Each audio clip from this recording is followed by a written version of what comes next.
Rádio Rio de Janeiro apresenta Memórias de um Suicida. Estudo da obra de Ivone do Amaral Pereira. Viver é a única opção. Valorize a vida. Apresentação Berenice Lima. Olá, continuando esse estudo do Jerônimo de Araújo Silveira, lembra? Ele está sendo apresentado aqui, ele é o mais impaciente e pretensioso dentre os 10, muito revoltado, e ele está falando sobre ele está narrando agora a história da vida dele. E um ponto bem interessante aqui que ele fala é o seguinte, que ele foi muito rico, foi um comerciante, mas educou a família muito voltada para os excessos, para o luxo, acabou se endividando, quebrou lá o negócio dele, e na hora que ele achou que todas as pessoas fossem pacientemente ajudá-lo, nossa, ele recebeu da família, todos responsabilizando ele pelas necessidades que todos passariam. Então, ele está numa situação aí bem desagradável mesmo, né?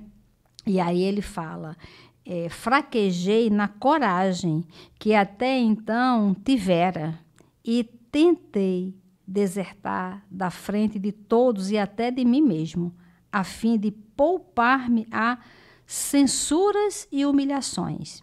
Então, o que levou ele ao suicídio? Vaidade, o orgulho. Porque até então ele era o homem poderoso, ele era o homem rico, com poder, que distribuía ali excessos para todas as pessoas dependiam dele. Quando ele percebeu que, ao invés de ele receber ajuda, ele seria mais recriminado, então, o que ele falou? Ele quis se poupar a censura e humilhações, de ouvir: você é incompetente, você quebrou o negócio, como é que você conseguiu, como é que você fez isso?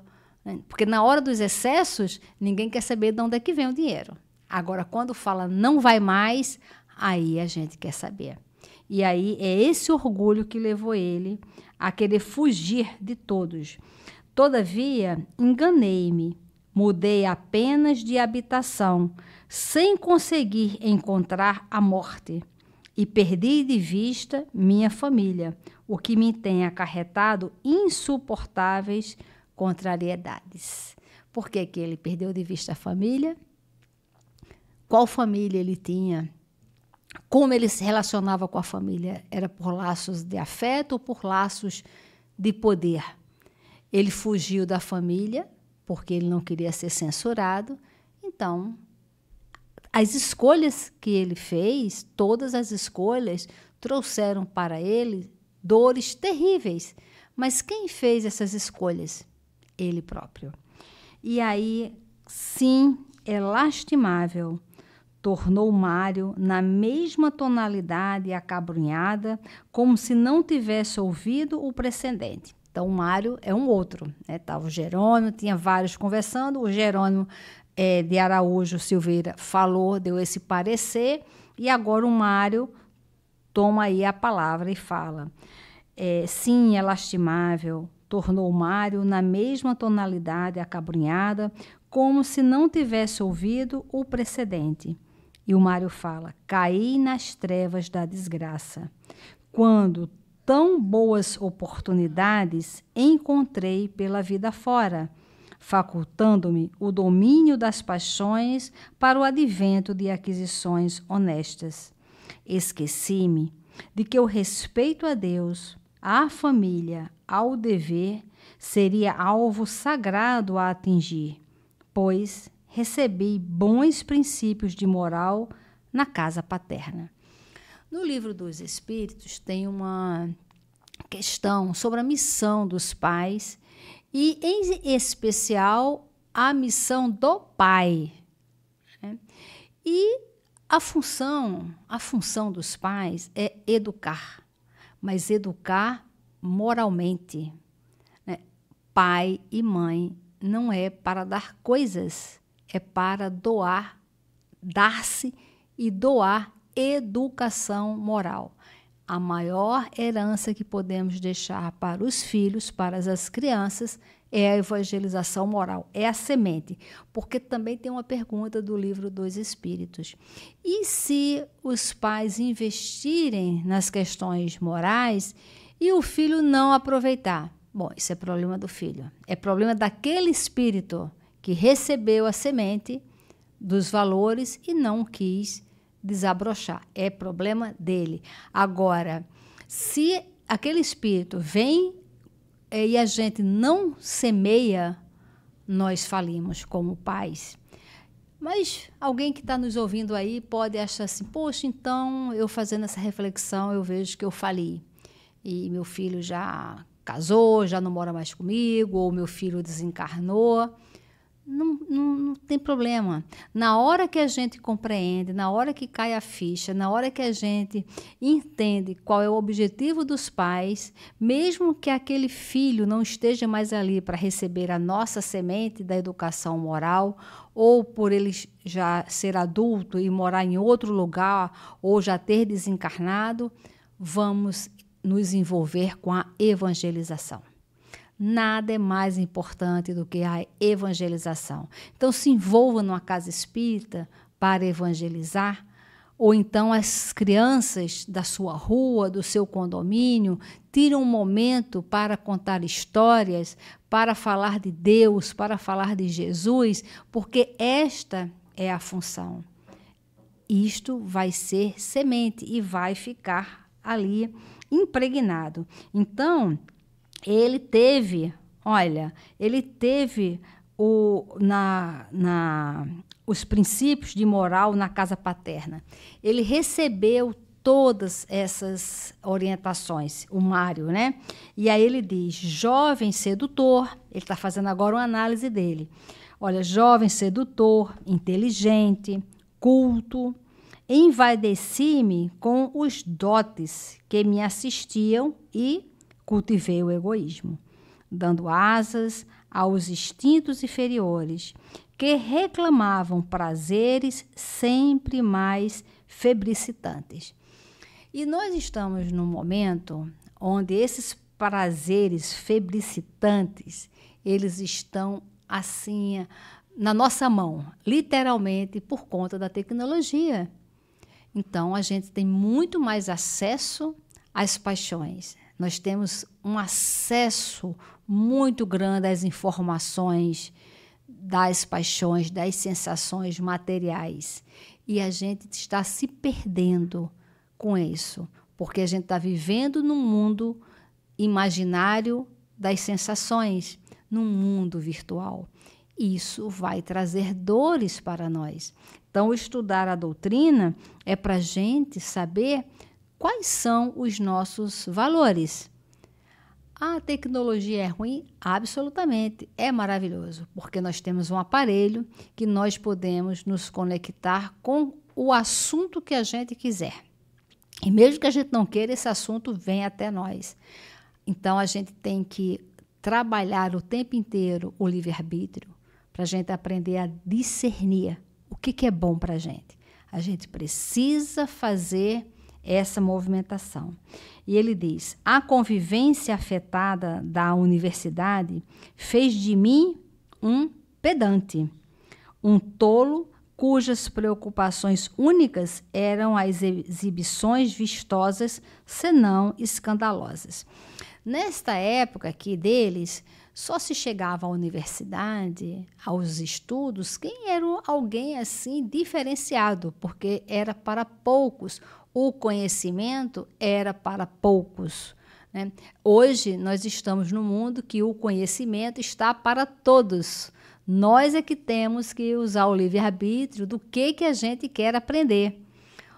Qual é o tanto que a gente quer se envolver com a cultura, com os valores. Então, nessa época, ele tinha uma responsabilidade muito grande de aprender para divulgar. Só que, ao invés de trazer para ele a alegria do saber para divulgar, ele se tornou pedante. E aí ele fala, daí o perder-me no roldão das embocaduras das paixões deprimentes. E depois, quando não mais consegui encontrar-me, a fim de reconduzir-me a mim próprio, procurei a morte, supondo poder esconder-me dos remorsos atrás do esquecimento de um túmulo. Enganei-me. A morte não me aceitou. Encontrou-me, de certo, demasiadamente vil para me honrar com sua proteção. Por isso, devolveu-me a vida quando o coveiro teve a honra de encobrir minha figura repulsiva da frente da luz do sol. Então, ele vem narrando aí esse grande engano de querer fugir pela morte. A morte é a porta da vida real, que é a vida espiritual. E quando a gente sai da Terra, esse planeta Terra é a escola. Fugir da escola não funciona, não dá certo. E ele continua: minha mãe, porém, essa sim, não se enganou. Eu sou imortal. Jamais, jamais morrerei. Hei de existir por toda a consumação dos anos, em presença daquele que é o meu Criador. Sim, porque, para sobreviver às desgraças que cruciaram o meu sentir, desde a noite aziada da primavera daquele ano de 1889, só um ser que seja imortal. Alongou os olhos com gestos, como chamando recordações passadas para o minuto presente, e murmurou, arquejante, apavorado, frente à página mais negra que lhe desvirtuava a consciência. Sim, meu Deus, perdoa-me, perdoa-me, eu me arrependo e submeto-me, visto que reconheço que errei. Perdi-me diante de ti, meu Deus, à frente da desesperadora paixão que nutri por Eulina, mas, se mo permites, reabilitar-me-ei por amor de ti. Então, esse Mário é o Mário Sobral. Ele vem falando aí dessa trajetória dele, que ele nasceu numa família tão organizada, recebeu orientações dos pais, chegou à universidade com o objetivo de aprender para divulgar o conhecimento, mas ele resolveu ir para a Boemia, né? E aí se envolveu com a Eulina. Ele vai falar um pouco da Eulina aqui agora, mas aqui nesse momento, ele, nesta reflexão, veja como é importante a reflexão, nesta reflexão ele fala, me perdoa, na reflexão que ele está fazendo. Então, a importância de fazermos as reflexões dos nossos erros, né, e falar, meu Deus, me perdoa. E aí ele fala, Eulina, agora ele vem falar um pouquinho da Eulina. Tu não valias sequer o pão que eu fornecia para saciares tua fome. Contudo, eu te amava acima de todas as conveniências, a despeito até da própria honra. Eras pérfida, malvada. Eu, porém, inferior devia ser, ainda mais do que tu, porque casado, sendo minha esposa nobre e digna senhora, eu era pai de 3 inocentes criancinhas, às quais devia amor e proteção, e abandonei todos eles por ti, Eulina. Desinteressei-me de seus encantos porque me arrebatei irremediavelmente pelos teus. Estranha beleza dos torrões sul-americanos que tu eras. Oh, como eras linda, mas não me amavas. E depois de me arrastares de queda em queda, explorando-me a bolsa e o coração, abandonaste-me ao desespero da miséria e da ingratidão, ao me preterires pelo capitalista brasileiro, teu compatriota, que te requestou. Então, a Eulina, ela era na época, né? Ela era uma prostituta Ele vivia ali no prostíbulo, na boemia, se apaixonou por ela, como ele mesmo fala, né, que ela tirou tudo dele, porque ela cobrava por tudo, e dentro dessa cobrança ele se apaixonou por ela. E ele quis casar com ela, quis ficar com ela, mas ela não queria, porque ela via ali apenas um meio dela ter as finanças dela. E ela gostava de uma outra pessoa. E ele tinha uma família constituída e uma pessoa bacana, a esposa dele era bacana, ele tinha filhinhos, mas ele queria, porque queria estar com ela. Por quê? Questões materiais. Ela era bela, as sensações físicas, as sensações sexuais, né? as sensações sensuais, isto é matéria. Então, se ele privilegiou isto, colocou isto como primordial na vida dele, ora, se ele não conseguia mais ter essas sensações, o que ele fez? Matou Eulina, que ele vai narrar aqui. Fui à tua casa, vi-me desfeiteado, supliquei-te, rastejei a teus pés como louco, desesperado por perder-te, como insensato que sempre fui. Implorei migalhas da tua compaixão, em vendo que já não seria possível teu amor. Provoquei-te à discussão, compreendendo que te fazias insensível às minhas desesperadas tentativas de reconciliação. E cego pelos insultos que repetias, eu te agredi, ferindo as faces que eu adorava. Espanquei-te sem piedade, maltratei-te a pontapés. Meu Deus, ó meu Deus, estrangulei-te, Eulina, matei-te. Então, quando a gente quer alguma coisa e a gente não consegue, nós precisamos ter maturidade para analisar. Porque se a gente não tiver maturidade, a gente vai aqui para o caso do Mário Sobral. A gente quer de qualquer maneira. Então, quantos casos acontecem de agressões familiares de alta complexidade por conta disso? Quantos relacionamentos tóxicos, né, que hoje se fala tanto sobre isso? Mas a gente precisa fazer uma análise das relações, porque quem ama não mata, quem ama não trata mal. A gente precisa tomar decisões severas, né? Porque, senão, esse instinto vai de uma maneira tomando conta da gente, que para uma tragédia é um pulo, como aconteceu aqui para ele. E ele está narrando, ele está muito emocionado, parou sufocado, em convulsões odiosas de perfeito réprobo, para continuar após, como se dirigindo aos companheiros. Então, esse momento aqui, que ele está narrando, está confessando para todos essa tragédia dele, é um autoconhecimento, uma reflexão, mas, assim, muita dor, né? Ele está sentindo muita dor mesmo.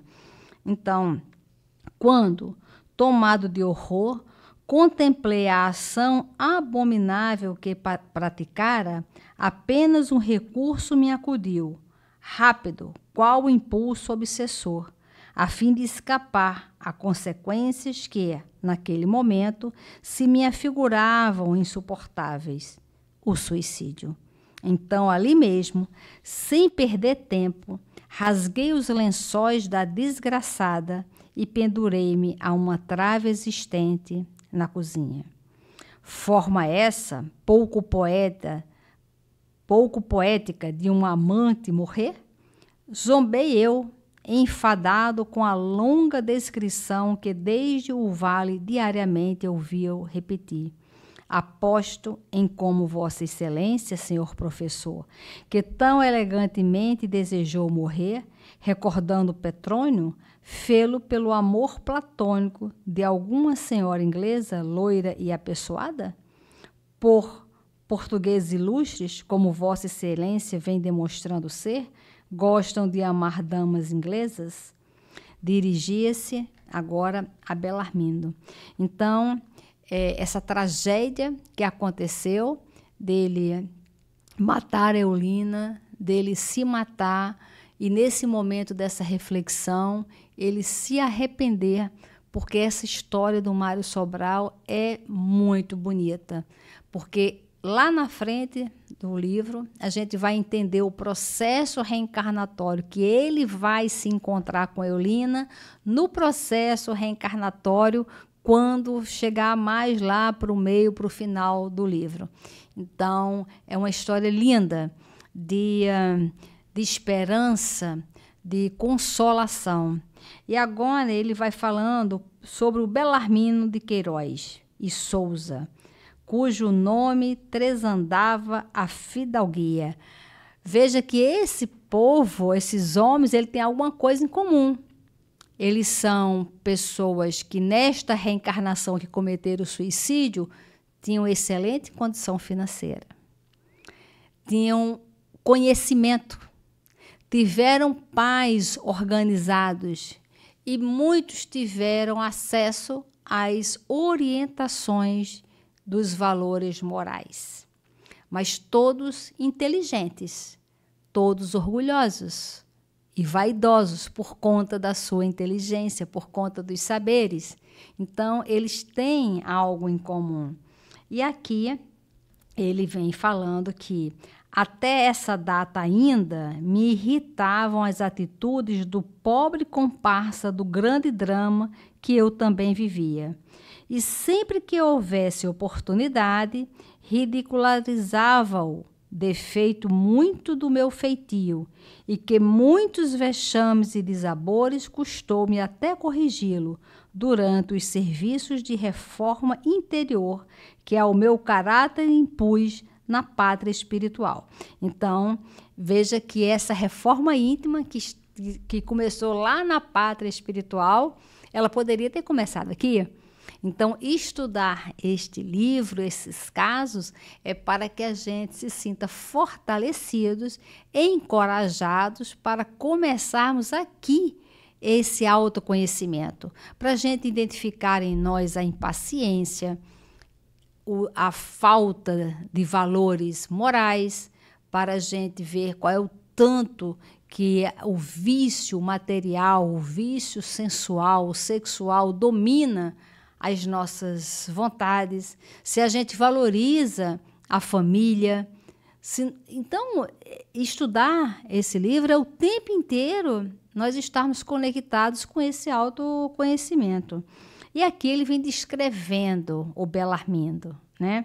Que o Belarmino, ele era alto e seco, muito elegante e fino de maneiras.